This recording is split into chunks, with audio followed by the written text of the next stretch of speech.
Welcome to Ahead of the Game, a podcast brought to you by the Digital Marketing Institute. I'm your host, Will Francis.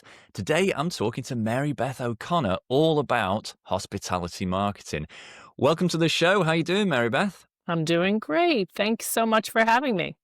Oh, it's an absolute pleasure. I'm always fascinated by hospitality marketing because every time I go to a hotel, I think about it. I think about how is this place marketing both in and beyond the venue. So I've got lots to ask you about that and your career. Talking of which, how did you get into hospitality marketing? Well, I actually got into it by chance. I was finishing up my MBA at night in the city. I had worked for a law firm prior to that. Started as a temp at the Sheraton, New York, working for the general manager. They asked me if I wanted a temp job. I said, does it pay? And I said, I'll do whatever. They said, we don't know if you like it or not. Started there, really enjoyed the environment, I had studied abroad my junior year when I was in college. So loved being in New York in the mix. And they said, we may need marketing. My degree was in marketing, an MBA in marketing. And they said, we may need marketers. Came up through the sales route. They said, go interview with the director of marketing, which I did. And from there was hired initially as on the service side of things because there was not a sales position open.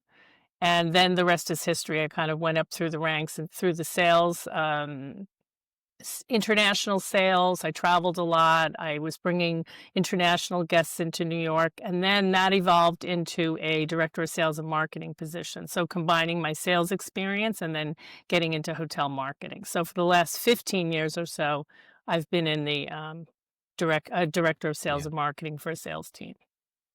Now, we'll be talking more about the marketing side of it, but I'm interested, what does a salesperson do at a hotel? I mean, is it outbound sales and who are you calling? So, and there's all different types. There's a lot of different segmentations. So there's the individual traveler, then there's the group traveler, business travelers, leisure travelers. My initial, probably the first 10 years, I was very involved in, I kind of dipped my toe into a couple of different segments, but then really gravitated towards the international side of things.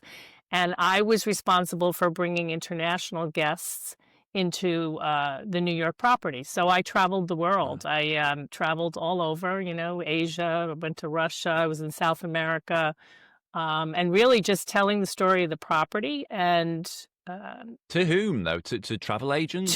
Well, I was working with travel. On the group side, I was working with travel planners. Right. So those that plan, either corporate meetings or those that were incentive trips for top performers at businesses.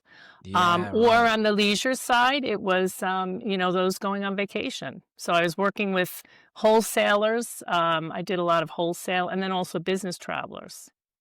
So working with the travel manager who would be, arranging special rates for their travelers. So I'd be negotiating with them. Yeah. Of course, this is the days before OTAs, before the likes of Booking.com and Expedia. Yes. Right. Yeah. How did that change the game, just out of interest, when these online travel agents, as they're called, OTAs, disrupted the market? Yeah, and made it very challenging, very interesting and very challenging because obviously they're selling it as a commodity. We're selling an experience. So, it complicated things because there was always a matter of making sure that your rates were displayed. You had rate integrity, making sure that rates you were giving them were in sync with all the rates you were giving to clients. You didn't want to have an OTA selling your hotel for a lower rate than somebody else locally was getting. That inevitably happens, right? It does. You have to be very vigilant on that. You have to be really careful. And most hotels, they've got book direct programs, right? They want you, they're encouraging you to book direct. So, but it requires a lot of careful management of the rate positioning. For sure. Well, that's a personal question to you, personal to me. Should I ring the hotel and ask them for a better rate than what's on Booking.com?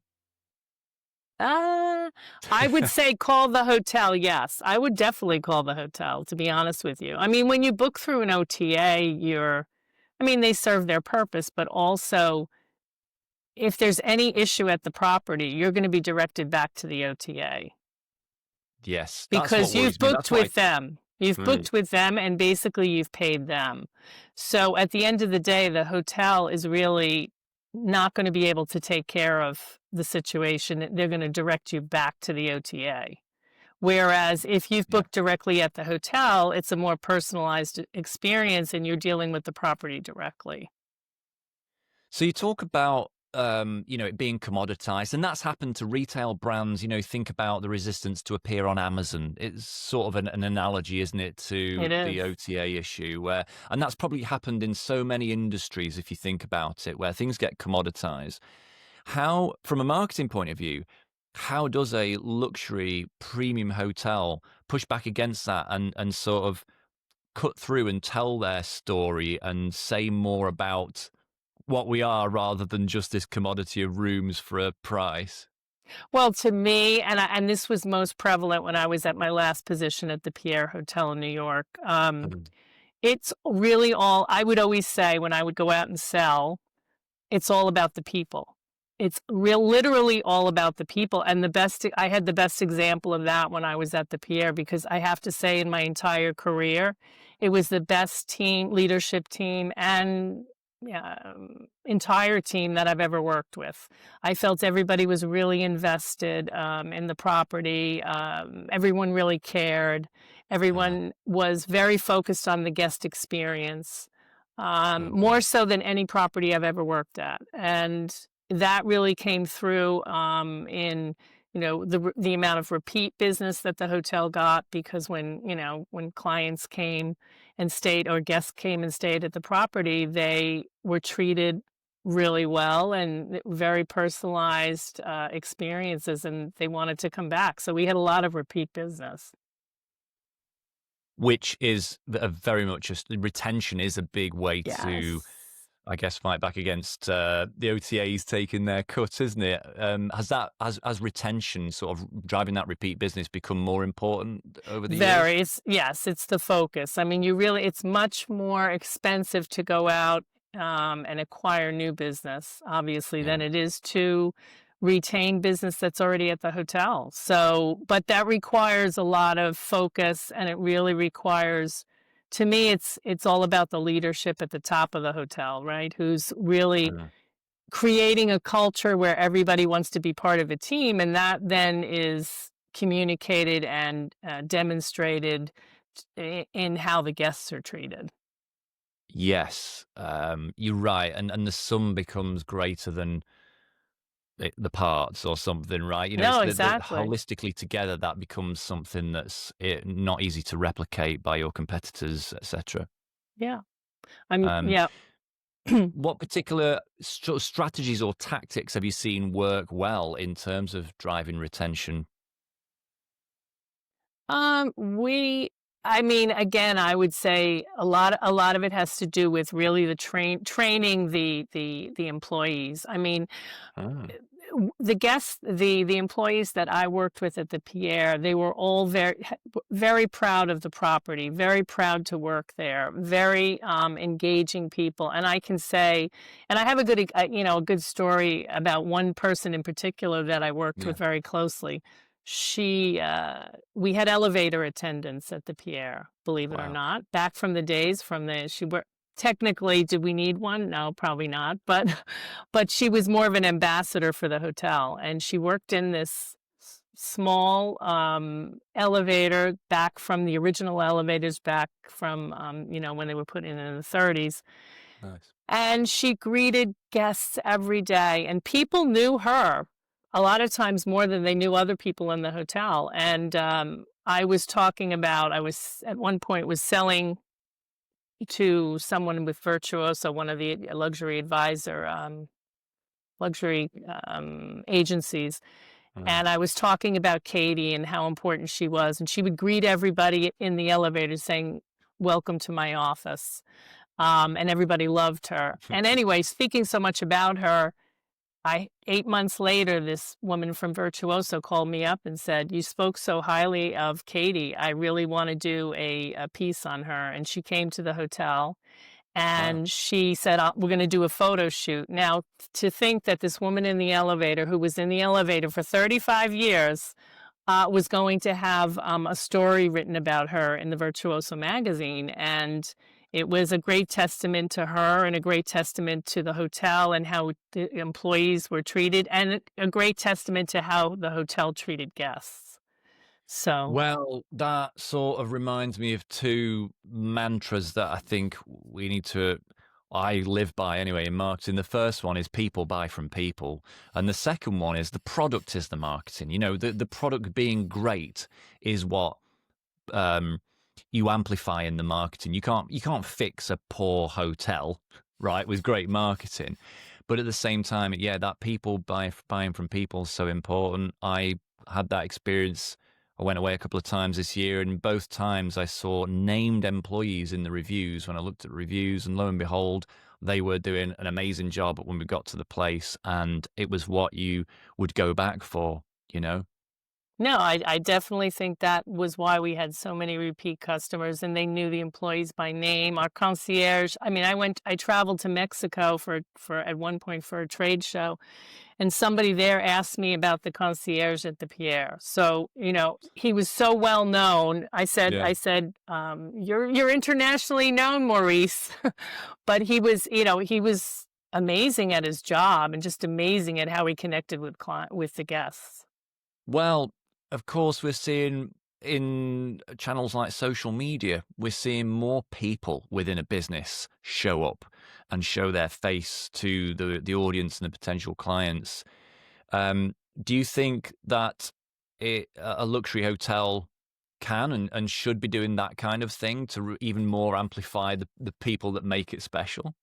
I believe that wholeheartedly. I was actually had thoughts to put, or I started putting it together and then I ended up leaving, but I wanted Mm. to do a whole series on personalities of the Pierre because I Yes. felt that that told the story of the hotel and that resonates with people. To see people, like as you said, it's Yeah. it's about the people and they sell it, and it's relationships and connections, and those are the things that make people want to come back to a hotel, not just the four walls. Obviously the Pierre's a gorgeous hotel, but it's not just that. You can have a beautiful hotel, but if people don't feel warm and fuzzy and valued, they're not going to want to come back. They're going to go on to the next thing. Hey, there are some, very famous hotels that are very storied places that have rested on their laurels. I've definitely visited two of those places in my time. Mhm. Um, so, and that word gets around, and so and people don't come back. So yeah, that's you can never relax, can you? No, you always have to. I think, yeah, you've always got to be looking for the next thing. You have to be, yeah. Absolutely. Okay, so I mean, obviously, your career has been very hotel focused, hospitality focused. But from what you've seen from colleagues and friends outside of that, what do you think the big differences are between hospitality marketing and other industries? Well, I guess we've already been talking about it. I think it is Yeah. the main thing is that it's an emotional connection, right? It's about people and it's about an experience and how do you make people feel versus something that's tangible, right? A product, something. I mean, products make you feel a certain way too, but I think it's the emotional side of it and it's really connecting with people, and that's where I see the big difference. I think you True, have but I to suppose be, yeah. Go ahead. well, one way to look at it would be, in some industries, top of funnel brand awareness is so important, right? So, like, Mhm. look at Coca-Cola or a consumer good like that. It's all about awareness. It's all about Christmas. It's all about sponsoring the World Cup and whatever else. And it's very top of funnel. There's not really much in the way of click here, buy now. Whereas if you're a seller on Amazon, flip that completely. There's no awareness marketing. You just wait for someone to search for your widget or whatever you're selling, and you fight for the click with cost per click ads. And so I'm curious with a hotel. am I spending my budget more on like, traditional print ads, radio ads, things like that? Or am I just going all in on pay-per-click Google ads? Yeah, we did hardly any print media at all. We did Interesting. mostly it was digital marketing. We put a lot of money into, we focused more attention on partnerships, Nice. events. We did properties on events. Partnerships were great because we would connect with various, we work very closely with some of the organizations locally on Fifth Avenue. We would tie into some of the campaigns that they were doing. So that helped us, because one of the things obviously in marketing is budget, right? Budget's always an issue.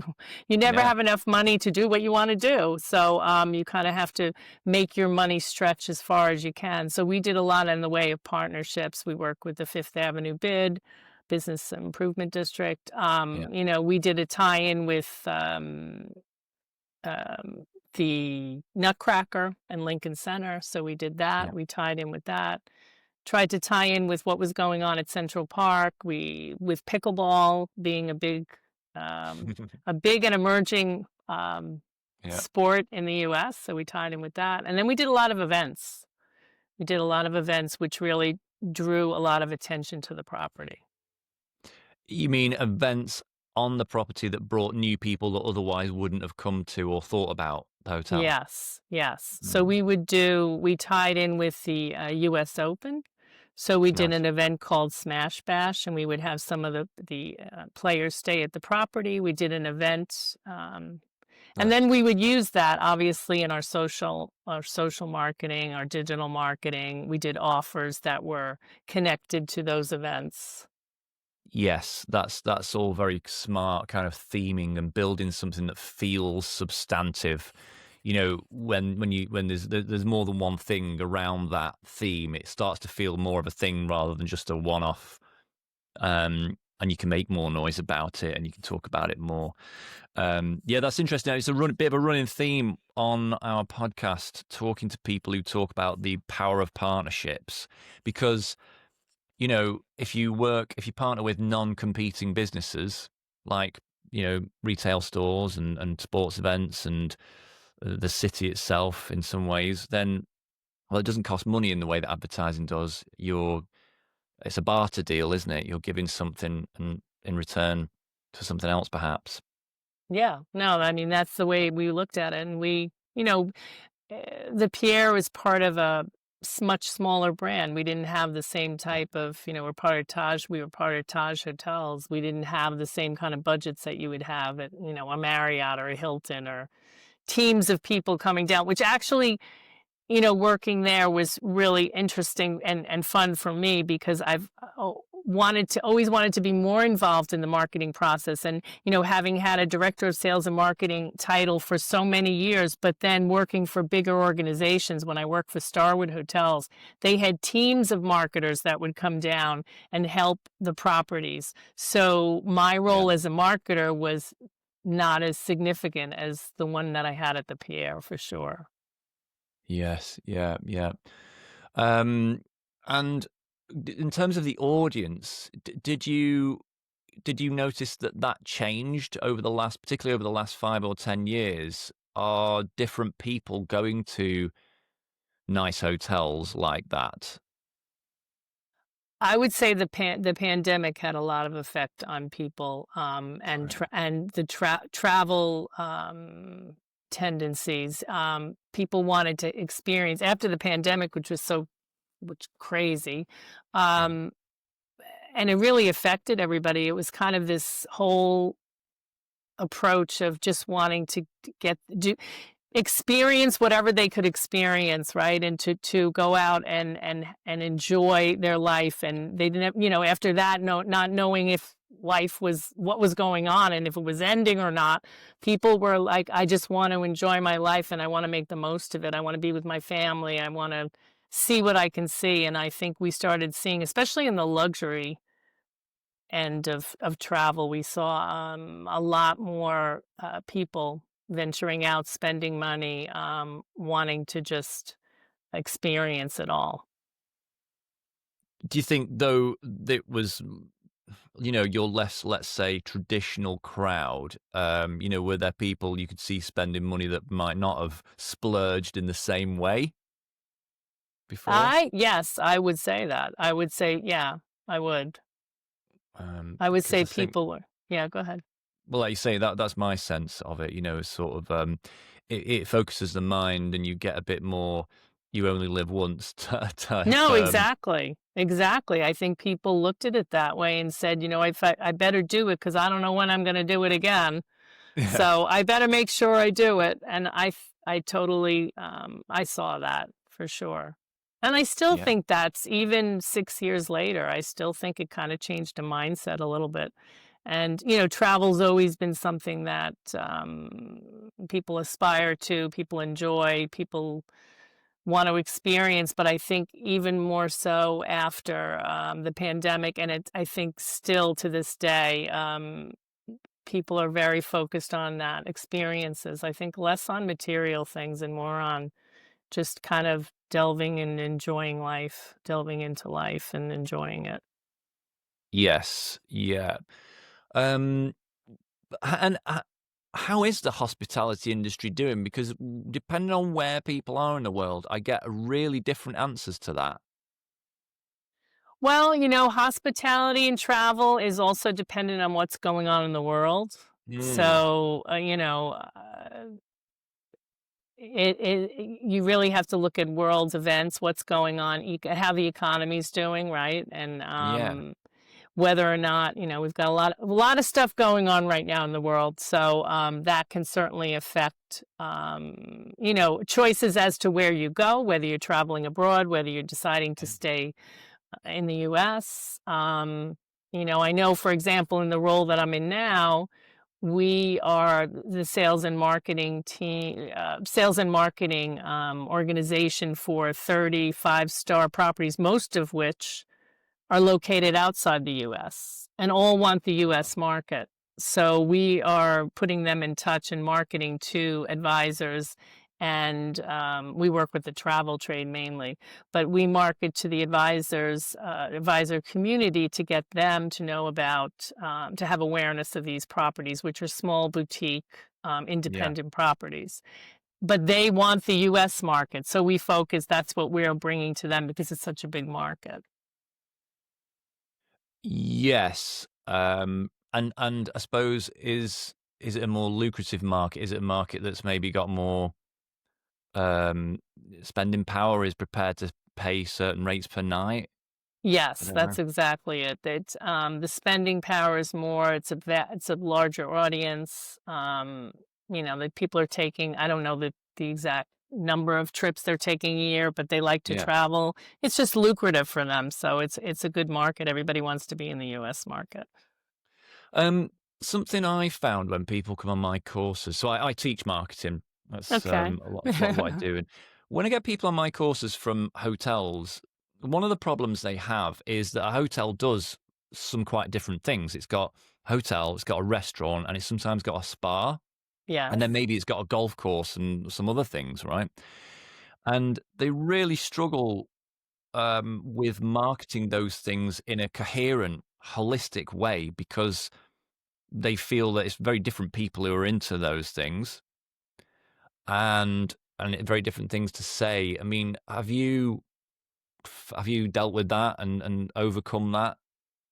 Well, I can't say that I've ever worked at a resort, so I haven't been involved in golf. True. I have been involved in, selling more so than ever. Actually, prior to the Pierre, I was not as involved in marketing the restaurants and Mm, we didn't the restaurants, but now when I was at the Pierre, I was very involved in that, and I worked very closely with the chef.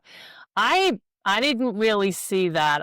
We kind of did take a whole. I mean, we were a small property. The Pierre's yeah, 189 rooms. It's not huge. yeah, No, we mainly we sold the whole package. We would, but right, we did market it separately. So we marketed the restaurant as a standalone restaurant, even though it was within the Pierre. And obviously, there yeah. were references to the Pierre, but it had its own identity. And then we actually marketed the the property. I mean, I guess to your point, if you're looking at the restaurant and marketing the restaurant, you are also marketing very heavily to a You are. localized population. You're looking right around the corner, people that are in the general area, in addition to those obviously that are coming to stay at the property. So you want them to use the restaurant, but we did a lot of marketing to the neighborhood, to get some buy-in from those that were just within walking distance.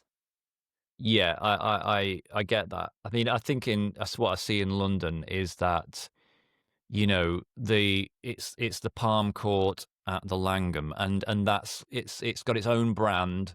Yes. The restaurant has its own brand, its own reason to exist, and I think it's quite an important branding decision, that, because if you make it feel like it's just very much under the shadow of the hotel, I mean, I just think in general we assume it's not an amazing restaurant. If it's just the tucked away restaurant that serves the guests and probably like serves breakfast in the morning, like no one wants to go to that restaurant when there's all the amazing restaurants in New York. Whereas if you build it up as its own brand and it just happens to be situated at Pierre, then that seems to work. Yeah, and that's exactly what we did. And you're right to your point. If there are so many restaurants in Manhattan, so it really has to have its own brand identity. Otherwise it will get lost. So we did market it separately. It had its own website, Oh wow, which had a tie-in to the hotel's website. So there would be, it was linked, and there was references back and forth, but it did have its own website. Yeah.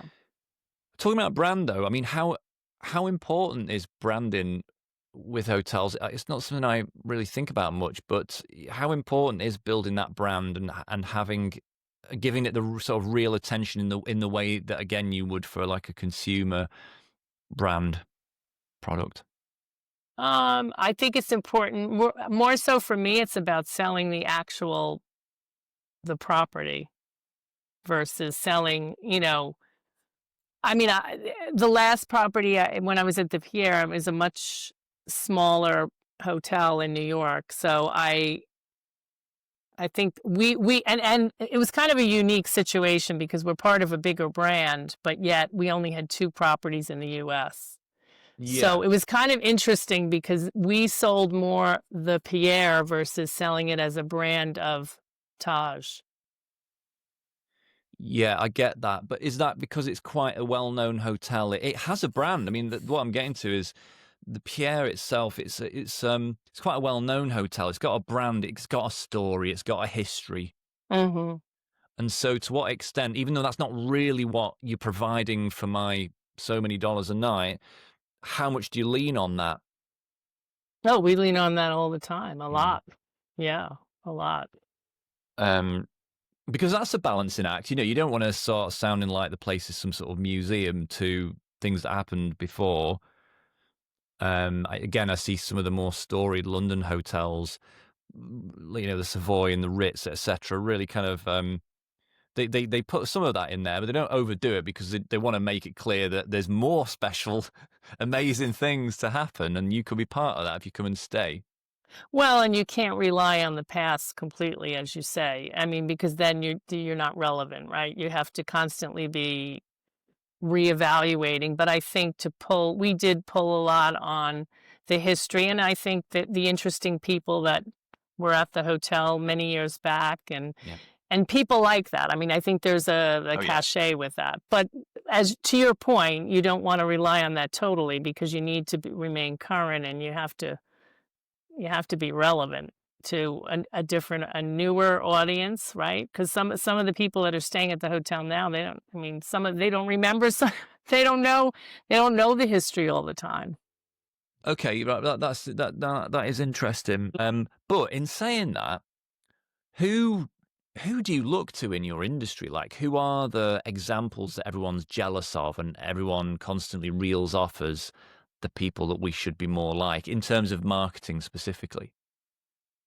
I mean, the big brands. I think the big brands have, great marketing, like, the Marriotts of the world and the Hiltons of the world. They've got lots of money behind it. They've got big teams. They do unique things.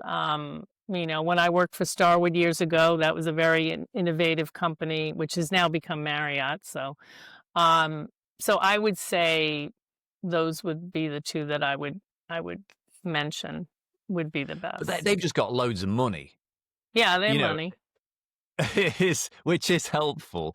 But I mean, are there any examples of people who do something more interesting than just big glossy ads? Or maybe Marriott do, and I just don't see it. But Yeah, maybe the Four Seasons, some of the Four Seasons, mm. Mandarin, um, I would say.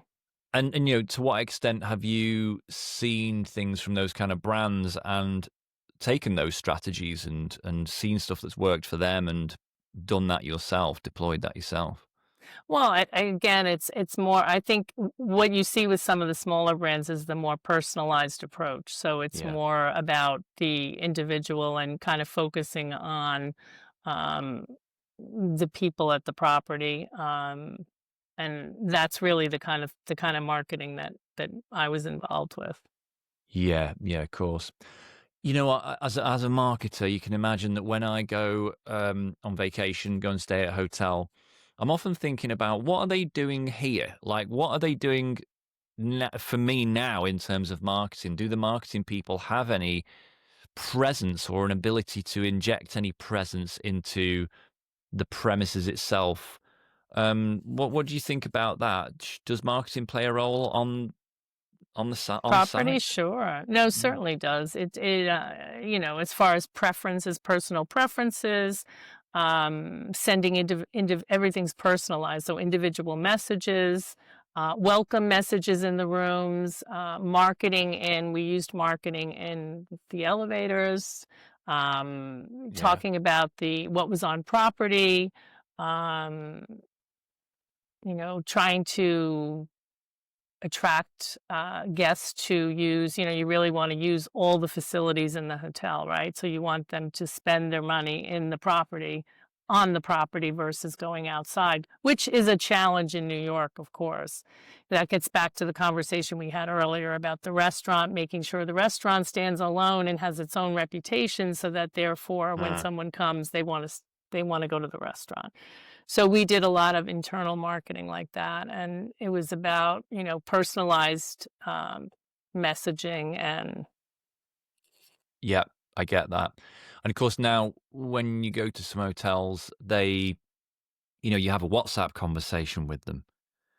You have that very sort of personal communication channel, and so it seems to me that hotels have this more direct line of communication with you, and you welcome that in because it feels like a luxury to have that and to be treated like that, doesn't it? But then I suppose it can also be, in a very, very restrained and tasteful way, be used for marketing, like you say, what's happening on the property.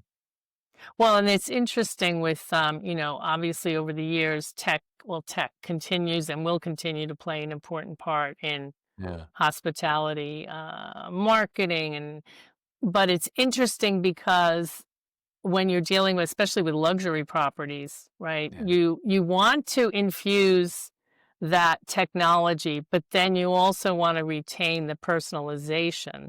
So you have to find the fine line between, someone coming in and just being able to check in on their phone and not having any personal interaction. Whereas for luxury brands, it's all about the personalization. So you want the yeah, greeting from someone, the hello from someone, yeah. versus just the impersonal going right up to the room and not interacting with anybody. So you kind of have to balance that. Yeah, I mean, what's the most important moment in someone's stay from a retention and with your marketing head on? What's the most important moment in someone's stay, do you think, that will The make or break arrival, the the arrival? arrival, Right, yeah. the arrival. So if when you come into a hotel and you're greeted with a smile and a very welcoming person versus checking in on, now some people might want to check in on mobile, they're in a rush, but most people, I think For it's business the hotels arrival. and things. Exactly.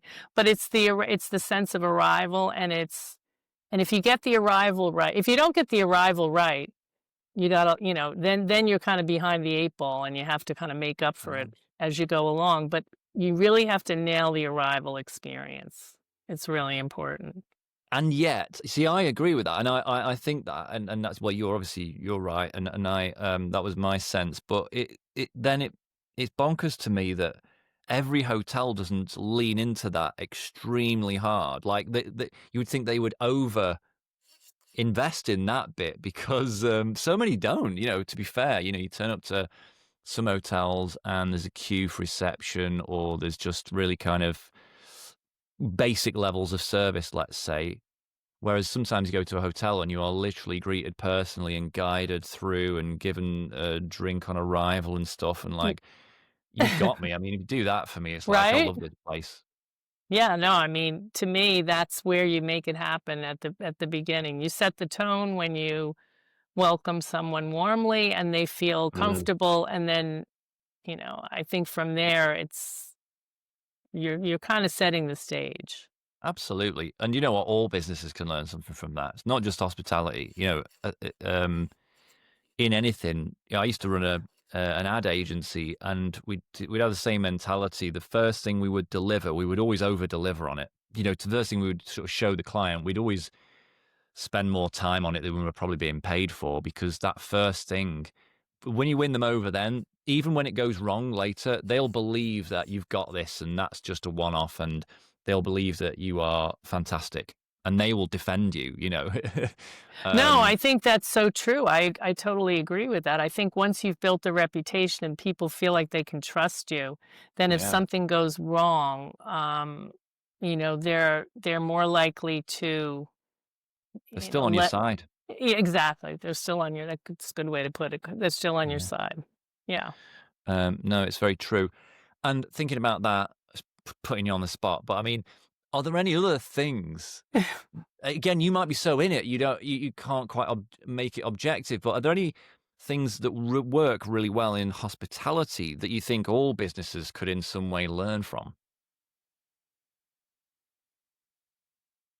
I think it's kind of the same in whatever business. I, I, I think really being authentic and being and caring and having empathy. I think those are things that, we're on the line. It's a people business, so we're talking to people every day. We're interacting every day. If you don't want to, if you're not into personal interaction, you shouldn't be in the hospitality industry. But I Yeah, think, being authentic is really important, and making and building up people having trust in you, and knowing once you build up the trust and confidence, and you have confidence. I always was about making sure that my clients had confidence in my ability and felt like I was on their side and I was trying to do the right thing for them. And once they have trust in you, I think that then that goes a long way. absolutely. No, absolutely. Um, what are some of the biggest trends? Are there any interesting trends that you're seeing in marketing at the moment that have particularly caught your eye, or that worry you even? No, I would say big trends are, the focus on wellness. That's a huge one.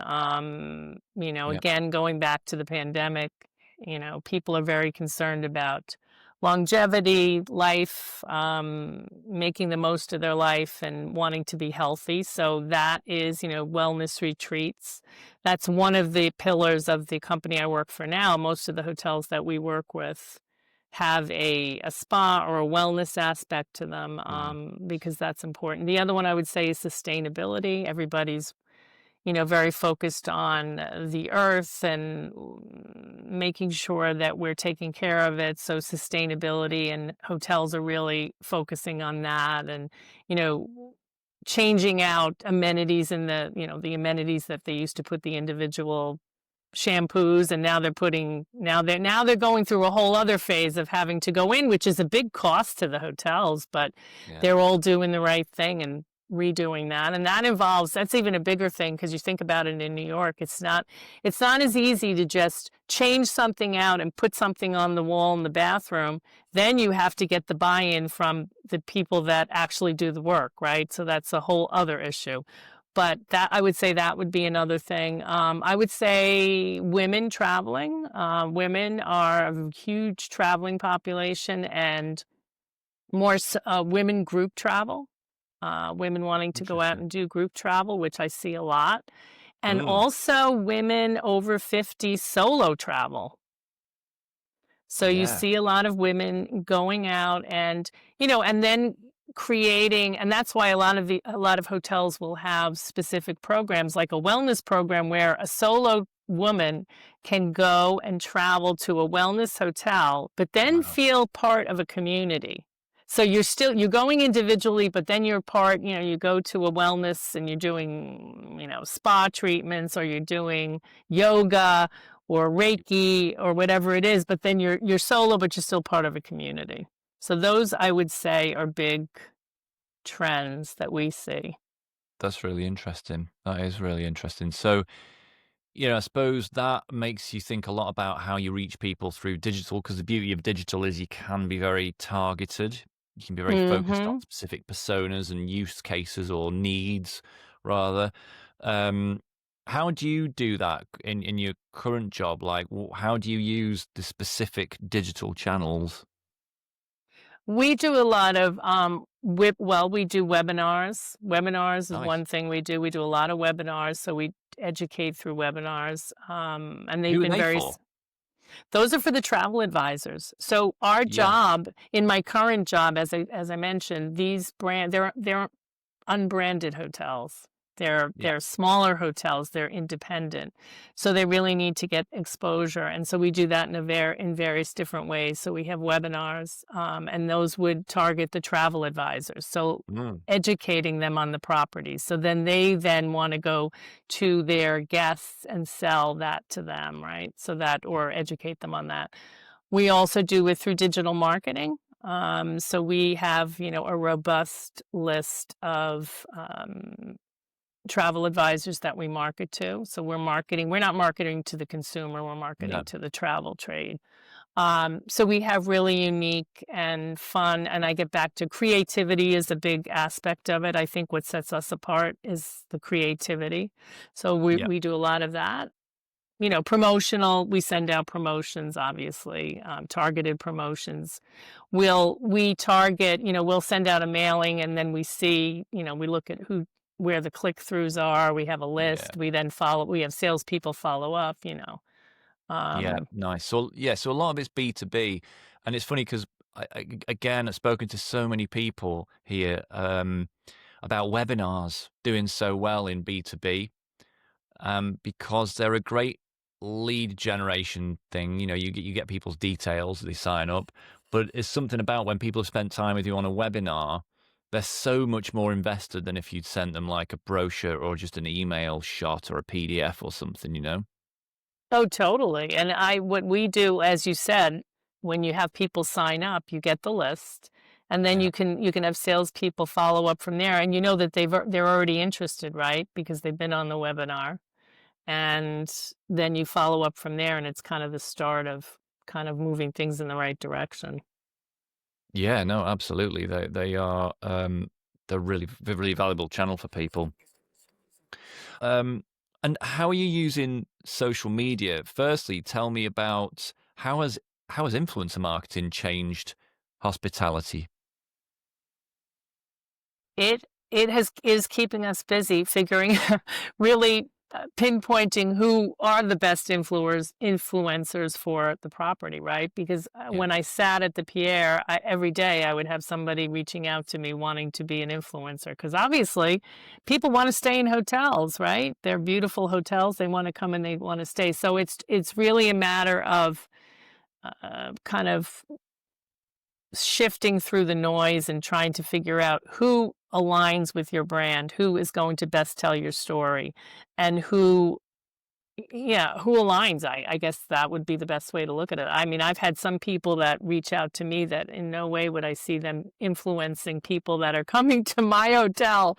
They're just not the right audience. But I do think if you have the right influencer, they can make a big difference, because people, I mean, at the end of the day, video plays such an important part in our lives now. I mean, everybody, even on, if you look at social, is many more yeah, videos versus stagnant posts, right? Nobody's looking at posts anymore. They don't have time. They want to look at videos, and they have to be really short clipped. You have to get to the point quickly to Yeah. retain everybody's attention. Yeah, and what better way to show an experience like a dinner or afternoon tea or a stay or a hotel or a spa or whatever. I mean, so it gives this richer experience potentially in places like TikTok and Instagram. But you're right. The main problem I see people having with influencer marketing is like who Yeah. to partner with. Yeah. And it is hard because I think the inbound influencers that you get, you can it can mislead you a bit. I think because I did talk to someone else in influencer in hospitality, and she said we actually just basically say out no to absolutely everyone who gets in touch. Like it's just no, and we go out and we find people that Well, we want to that's partner true. with, That's the better way to do it, to be and it honest is the with you. better way to do it. I think it's the much better. It's better to be proactive than reactive. But Yeah, that being said, I try to keep an open mind because I've good. had people that reach out to me that I'm always, I'll investigate it and I'll see, does this make sense for me or not? And sometimes I've found that, I might have said no to that if I wasn't curious Yeah. and I didn't take the time to call. I might just have passed it by and it ended up being a great opportunity. So But I how try would to you, remain curious. what would make you say yes to someone and think that they are a good fit for you? Well, I would talk to them about, what they're like. I would have a conversation about what their likes and dislikes are, I'd ask them to convince me why they want to sell my Yeah. property, right? Or why they want to represent my property, I should say. Yeah. And if they don't really know anything about the hotel and they don't really know why they want to be there other than they want to stay in the property, no, then that's not going to be convincing. It Yeah. just involves a conversation to really Yeah. Yeah. understand. No, that's a good way to do it. Um, that's great. Look, I feel like I've learned loads. I could talk to you all day. I'm so interested in hotels and hospitality myself that I could honestly just keep asking you questions. But unfortunately, our time is up. Um, Let me just ask you this, one final question. Um, is there a handful of tips that you would give someone starting out right now in hospitality marketing or indeed wanting to get into it? Any sort of tips? I would say always be open to learning, and this kind of applies to whatever you do. But I say you Yeah. have to be curious constantly, and it's always changing, it's evolving. So you've got to stay current on things that are happening. Yeah. I think you have to, especially in hospitality marketing, it's very personalized. So you have to be, personalization is really key. And I would say also building relationships is important, and partnerships. For me, I think partnering was a great thing to do for the hotel because I think it really gets you out there and keep everything personal. Talk Yeah. about it's all about the people. So I think you need to Yes. keep it personal. Yeah. I like that. That's great. Well, look, thank you so much. I really appreciate you taking the time to come and Thank talk to us. It's really thank you, valuable to Will. our listeners.